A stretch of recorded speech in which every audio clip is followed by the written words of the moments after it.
नमस्कार साथियों, मैं अनुष्का आप सभी का एक बार फिर से स्वागत करती हूँ आपके अपने यूट्यूब चैनल साहित्य सहपाठी में। साथियों, आज मैं लेकर आई हूँ दयानंद बटोही की कहानी सुरंग। इस कहानी में एक दलित छात्र जिसे दलित होने के कारण रिसर्च करने में काफ़ी संघर्ष करना पड़ता है, उसी छात्र को केंद्र में रखकर यह कहानी लिखी गई है। तो चलो देर न करते हुए शुरू करते हैं। मैं जानता हूँ मुझे बराबर उलाहना पर तरह लोग देते रहे हैं, गोया कि आदमी न होकर अन्य जीव हूँ। फिर भी मैं हार नहीं मान रहा हूँ, क्योंकि मुझे मालूम है तनिक सा परिश्रम मुझे अभी नहीं करना है। अभी तो ढेर सारे संघर्ष मुझे करने हैं। मुझे कतई दुख नहीं है कि पीएचडी रिसर्च मुझे करने नहीं दिया गया है। मुझे बराबर जात पात के पचड़े के कारण टकराना पड़ा है। अच्छा भी है, एक दूसरे को जब तक नहीं जानते हैं तब तक खूब गोलमोल की बातें होती हैं, लेकिन ज्यों ही जात की गंध लोगों को मिलती है, लोग मुंह सुअर जैसा निपोड़ने लगते हैं। जात की गंध टाइटल से मिलती है, यदि टाइटल नहीं है तो रंग पहनावा पर धावा बोलते हैं। मेरे शरीर में जहर फैल जाता है जात के ठेकेदारों द्वारा जात पूछे जाने पर। इस समय मैं अपने को अकेला समझ रहा हूँ, फिर भी दम नहीं तोड़ा हूँ। तोड़ू भी कैसे? डॉक्टर बिष्णु ने जब पूछा आपका एमए का नंबर कैसा है, तब बिना झिझक के झट से कह दिया नंबर तो अच्छा नहीं है। उनकी नाक भाव में कोई बदलाव नहीं आ रहा है। देख रहा हूँ सिर्फ लिज ताक रहे हैं। साक्षात्कार 7 बजे सुबह से चल रहा है। इस समय 10:20 हुए हैं। मुझसे पहले कई लड़के लड़कियों का इंटरव्यू हो चुका है। मुझसे दूसरा प्रश्न पूछते हैं, आप कुछ लिखते भी हैं? लिखता तो हूँ मैं, कहकर ऊहापोह में न पड़कर प्रेमचंद, मुक्त बोध, डॉक्टर अम्बेडकर, गांधी, बुद्ध के चित्रों पर आंखें गड़ा देता हूँ। ठीक है, डॉक्टर पासवान ने कहा, इनकी कई रचनाओं को मैं पढ़ा हूँ, देखा हूँ, छोटी बड़ी कई पत्रिकाओं में अच्छा लिखते हैं। डॉक्टर बिष्णु ने इतना अधिक नमक मिर्च मेरे कान में डाल दिया कि मैं बहरा सा हो गया। लिखते हैं तो क्या हुआ, आखिर हरिजन ही तो है। मेरी नसों में दर्द के कीड़े कुलबुलाने लगे। डॉक्टर सुखदेव अपनी टोपी टेढ़ी करते हुए कहते हैं, हरिजन हैं आप? जी हाँ, मैं कह देता हूँ।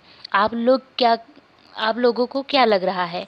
चुटकी ली मैंने, हालांकि रिसर्च के लिए इंटरव्यू बोर्ड के सामने बैठा हूँ। डॉक्टर पासवान ने उंगली दिखाते हुए कहा, हरिजन रहे या दुर्जन, समाज के लोगों ने बहुत धोखा दिया है आज तक।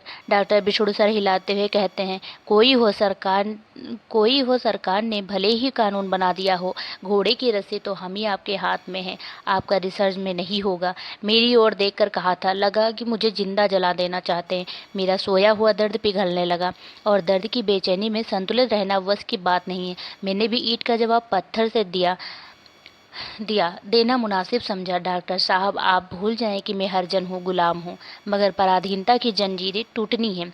आज तक आप जैसे तानाशाह ने अंधेरे में हम लोगों को रखा है। अब मैं पूछता हूँ, आप क्यों रिसर्च नहीं करने देंगे? उन्होंने हाँफना शुरू कर दिया था, थूक फेंकने के बदले घोट लिया और कहा, क्योंकि आपका एमए का नंबर अच्छा नहीं है, क्लास द्वितीय है। द्वितीय क्लास आप लोगों ने रखा ही क्यों है? मैंने थोड़े ही रखा है। ठीक है, आपने नहीं, आप जैसे लोगों ने तो रखा है। बात बढ़नी स्वाभाविक है, क्योंकि खोलती कढ़ाई में एक बैंगन को डाला जा रहा था। मैंने अंतर्मन को महसूस कर रहा हूँ। टेबल पर हाथ पटकते हुए कहता हूँ, डॉक्टर साहब, आप भूल जाएं कि आप लोग अंधेरे के बीच कुतर कुतर कर हम दलितों को खाते डकारते रहे हैं। अब पचेगा ही नहीं आपको। Shut up! विष्णु चिल्लाते हुए चश्मा उतारने लगे हैं। टाई ठीक कर रहे हैं, चेहरा कांप रहा है, सुर्ख हो गया है। मैं इत्मीनान होकर पूछता हूँ, व्हाई डिड यू हार्ट मी? उनके चेहरे पे पसीने की बूंदें पपड़ी आ रही हैं। मुझे लगता है अब उनका दिल पसीज रहा है, लेकिन तुरंत खामोशी को तोड़ते सुखदेव भी हाँ में हाँ मिला रहे हैं। आप वाइस चांसलर के यहाँ जाइए।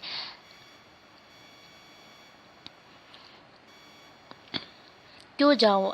क्योंकि आप सेकेंड क्लास एमए हैं। मार्क्स कम है, रिसर्च नहीं कर सकते हैं। केवल मैं या कोई और भी? सभी डिपार्टमेंट में थर्ड क्लास वाले रिसर्च कर रहे हैं। केमिस्ट्री, फिजिक्स, हिस्ट्री, इकोनॉमिक्स में मेरा तो सेकंड क्लास है। विष्णु हाँफ रहे हैं, ऐसा मैं महसूस कर रहा हूँ। वह भी भावावेश में आ गए, कहते हैं, हाँ हाँ, वैसा तो doctor Rupen Saxena, doctor Gajendra, doctor फगुनी सिंह थर्ड क्लास एमएससी हैं, एमए हैं, किंतु वे वे तो ऊंचे परिवार के हैं। अब उन्हें लगा अधिक कुछ कहना उनका भंडा फोड़ करना है।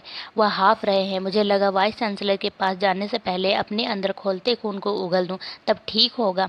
मैंने टेबल पर जोर से मुक्का मारा। वे लोग घबरा रहे हैं लेकिन कुटिल हंसी हंस रहे हैं। डॉक्टर साहब, यह भूल जाइए कि मैं आपसे दया की भीख मांग रहा हूँ। मैं पूछता हूँ, आप लोग हरिजन कल्याण का ढिंढोरा क्यों पीटते हैं? आरक्षण कहाँ दे रहे हैं? जब तक लोग अच्छा कर रहे हैं तो आप कल्याण क्या करेंगे? 14% सुरक्षित का फतवा क्यों देते हैं? सरकार की तथा मानवता की आंखों में धूल झोंक रहे हैं। मुझे आप रिसर्च नहीं करने दें, कोई बात नहीं, लेकिन कोटा आपको पूरा करना है। मेरे जहन में खून तेज हो गया। विभागाध्यक्ष जमाई ले रहा है, पट पट अपनी उंगलियों को तोड़ते हैं और कहते हैं, मुझसे नहीं, वाइस चांसलर से पूछिए। ठीक है, कहकर मैं कुर्सी को धकेलता चला आया। वाइस चांसलर का दरवाजा बंद था और मैं पीतल के चमकते प्लेट पर पढ़ रहा हूँ। आउट आउट शब्द से मेरे अंदर चिंगारी फैल रही है। विश्वविद्यालय के तमाम तनावों को झेलता हुआ मैं छात्रावास थका थका आ गया हूँ। मैं सोचता हूँ 90% लोग इसी तरह दबाए जाते रहे हैं कि तभी रसोइया अयोध्या पंडित आकर हाथ जोड़ देता है, बाबूजी खाना संजा के खाइब कि नाही, कुछ पैसा पैसा कुछ दे। मैं पसीने में भीग जाता हूँ। पैसे तो परसों ही समाप्त हो गए हैं। घर में पिताजी भी बीमारी से लड़ रहे हैं। माँ भी आजकल दिन गिन रही है। पत्नी उलाहना देती है कि 2 बच्चों का बाप होकर भी पढ़ रहे हैं। मैं पुनः सोचने लगता हूँ, आखिर अंधेरी सुरंग में हम लोग कब तक रहेंगे? हाथी और हाथी की सूंड दोनों को सुई के छिद्र से निकालना चाहते हैं। लोग कहते हैं 20 वर्षों से सुविधा दी जा रही है, जब कई वर्षों तक अंधेरे में रखा गया है। चाहते हैं लोग तुरंत दौड़ने लगें। संस्कार तो धीरे धीरे ही बदला होगा इन लोगों का भी। ये लोग भी तो कभी अछूत थे, आज बड़े तेज हैं। कितने ICS होते थे इन लोगों में से हूँ। हाँ, आज हरिजन दुर्जन। मुझे लगा अंदर जहर फैल रहा है। मैंने रसोइया पंडित को कुछ नहीं कहा तो भी वह भाप जाता है। मैंने साफ कहा, भाई पैसे नहीं है, खाना नहीं खाऊंगा। पैसे नहीं है? वह जोड़ दिया, सरकार भूखे रहिए, खाना तो खाए के पड़ी। मैं बिना खाना खाए रात में यूं ही सो जाता हूँ। तमाम चिंताएं हाँ हूँ कर रही हैं। सोने में भी शांति कहाँ, सिर्फ दुश्चिंताएं। सुबह हार्वर्ड हॉल में से जयशंकर के साथ में गेट के बाहर आ गया था कि इत्तेफाक से नगेंद्र वर्मा मिला। हाथ में चुनाव का पंपलेट लिए था। हम लोग ताड़ गए, कन्विंसिंग करने आया है। मेरे साथ बात नहीं के बराबर हुई। ठीक जीत होगी आपकी। पहले पहले एक काम करिए, आप तो पूरा हार्वर्ड हॉल आपको वोट देगा। जयशंकर की बातों से वाकिफ होना लाजमी समझा। उसने पूछा, कौन सा काम है? ये हरिजन है, इन्हें रिसर्च नहीं करने दिया जा रहा है, जबकि हम सभ्य कहलाने वाले परिवार के 3rd क्लास लड़के लड़कियों को रिसर्च करने दिया जा रहा है। यूनियन के अध्यक्ष रघुनाथ सिंह की बहन 3rd क्लास आई है, उसे हिंदी में रिसर्च करने दिया जा रहा है, जबकि ये हरिजन 2nd क्लास के हैं तथा हिंदी की प्रायः सभी पत्र पत्रिकाओं में इनकी कहानियाँ, कविताएं, साहित्यिक निबंध चाव से लोग पढ़ते हैं। आखिर प्रथम श्रेणी कितने हैं और कितने को अच्छा अंक आता है? मापदंड क्या है? विष्णु जी को पता नहीं चलता? भाई, सरकार की आरक्षण नीति को तो वे हमेशा टालते रहे हैं। उसने भी हरिजन जानकर कतराना चाहा, मगर जयशंकर ने साफ कहा, भाई काम पर ही जीत हार है। जन्म से तो कोई हरिजन नहीं होता। हम तीनों विश्वविद्यालय के अहाते में हैं और वाइस चांसलर की गाड़ी लगी है। वाइस चांसलर मिश्रा कुछ लिखते हैं, क्या हम लोग आ सकते हैं? हम में से किसी ने कहा, हाँ हाँ आइए, कहिए। बात है, हम लोग जानने आए हैं। हरिजनों को सुविधा सिर्फ कागज पर है या व्यवहार में? मिश्रा जी गौर फरमाते हुए कहते हैं, साफ साफ कहिए। सर, ये गरीब हरिजन जात के हैं, हिंदी में 2nd क्लास MA पास हैं। विभागाध्यक्ष रिसर्च करने नहीं दे रही है, जबकि अन्य लोग हरिजन छोड़कर हिंदी के अलावा विज्ञान में जो 3rd क्लास है रिसर्च कर रहे हैं। मिश्रा ने कहा, क्या इनमें भी 3rd क्लास कर रहे हैं? जी हाँ, लीना नरोत्तम सिंह 3rd क्लास हैं, रिसर्च कर रहे हैं। 2nd क्लास तो कई हैं, इनसे कम अंक वाले। वाइस चांसलर मिश्रा ने ना चाहते हुए भी लिखा, ahead please consider the case. विभागाध्यक्ष के सामने जब मैंने कागज पेश किया तब उनकी नानी मरने लगी। उनके चेहरे पर अजीब दहशत छा गई। पढ़ने के बाद पूरा सन्नाटा छाया रहा। फिर कहा, क्या कंसीडर करें? अभी भी उनका राक्षस हृदय नहीं पिघल रहा था। बहुत कहा सुनी के बाद मुझे बुलाया और 8 दिन बाद मुझे लाइब्रेरी कार्ड के लिए अनुमति दी। मैंने ज़्यादा हो हा न किया, ऐसी बात नहीं। मुझसे जब विश्वविद्यालय का यूनियन का सेक्रेटरी मिला तो उसने कहा रिसर्च में करा देंगे, लेकिन विष्णु कहते हैं अधिकार की मांग क्यों करता है? वह तो हरिजन होकर पढ़े लिखे जैसी बात करता है, भंडाफोड़ कर रहा है आरक्षण नहीं लागू करने का। मुझे इस बात से दुख होता है कि द्रोणाचार्य की परंपरा कब तक जारी रखेंगे ये लोग। और मैं चला आता हूँ। घर से चिट्ठी आई है, अकाल में हालत खराब है, सभी बंधुआ मजदूर गांव छोड़कर शहर भाग रहे हैं। मैं खर्च कहाँ से भेजूं? कोई कर्ज नहीं देता। सभी कहते हैं हरिजन होकर इतना पढ़ा दिया है, मैं अपने गांव वापस आ जाता हूँ। पुनः जब जनवरी में गया और मैंने कहा अब इनरोल कर दिया जाए तो उन्हें जहर फैलने लगा और झट से कह दिया जुलाई में आइए। मैंने अब अधिक टाल मटोल को बेकार समझा और कहा आप भी मनु जैसा कान में शीशा उड़ेलना चाहते हैं, द्रोणाचार्य जैसे अंगूठे का दान लेना चाहते हैं, मगर याद रखिए अंधेरे का सैलाब फाड़ कर अपना हक लेंगे। आप जैसे कुटिल लोगों ने ही तो हरिजन दुर्जन का भेद बनाने में सहयोग दिया है। हम आपका घेराव करेंगे। उन्होंने ताव में कहा जो चाहो करो, जब तक हूँ हरिजनों को रिसर्च करने नहीं दूंगा। मुझे लगा यह शख्स बहुत कहिया है और मैंने तुरंत यूनियन में आकर बातचीत करना मुनासिब समझा, क्योंकि अब तो प्रेसिडेंट सेक्रेटरी बन गए थे और उस संस्कार से मुक्त थे। लेकिन उन लोगों ने भी मुकरना चाहा। तभी गंगा झा ने कहा नहीं, या तो हम लोग जात पात के नाम पर अन्याय कर रहे हैं साहब। ये हरिजन है तो क्या हुआ, हम भी तो हरिजन हैं, इन्हें अभी मौका मिलना चाहिए। लोगों ने हमें मौका दिया तभी तो आज हम तेज भी हैं, सभी भी हैं।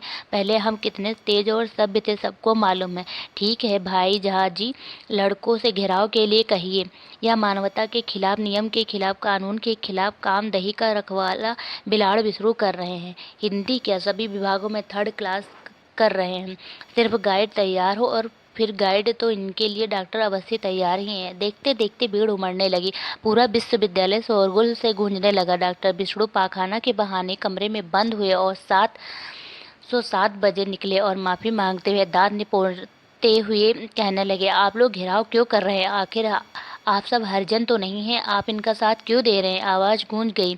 हम सब मानवतावादी हैं, अब पुराना ढोंग नहीं चलेगा, हम सब एक हैं। एक छात्र ने गरजते हुए कहा है दही का रखवाला बिलाड़, हरिजन होना गुनाह नहीं, गुनाह तो आप कर रहे हैं पूरी मानवता के साथ। दूसरा स्वर उभरा।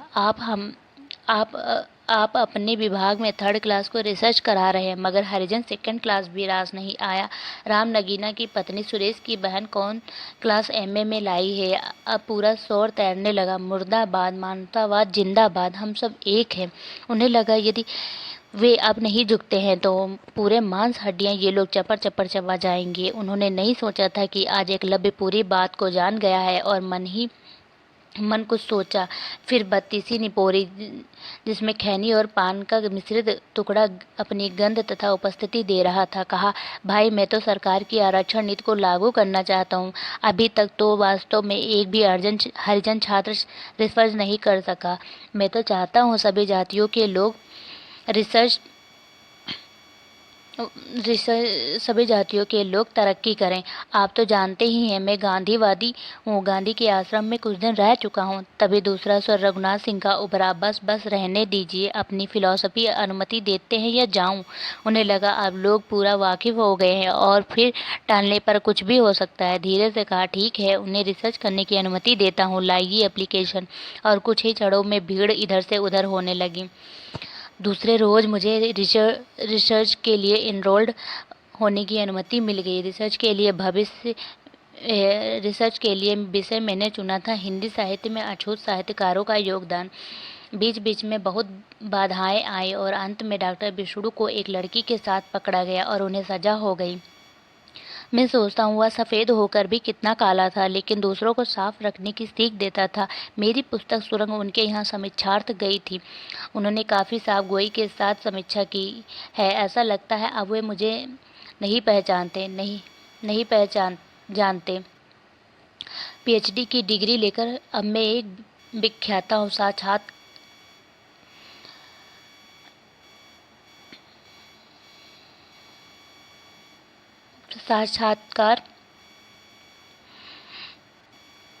विख्याता हूँ साक्षात्कार के लिए विश्वविद्यालय में आया हूँ। मुझे 45 मिनट तक साहित्य के विभिन्न विषयों पर पूछा गया। डॉक्टर सुखदेव झेप कर भी संतुष्ट हैं, ऐसा लग रहा है। यहीं पर इस कहानी का अंत होता है। मिलते हैं नेक्स्ट वीडियो में, तब तक के लिए नमस्कार।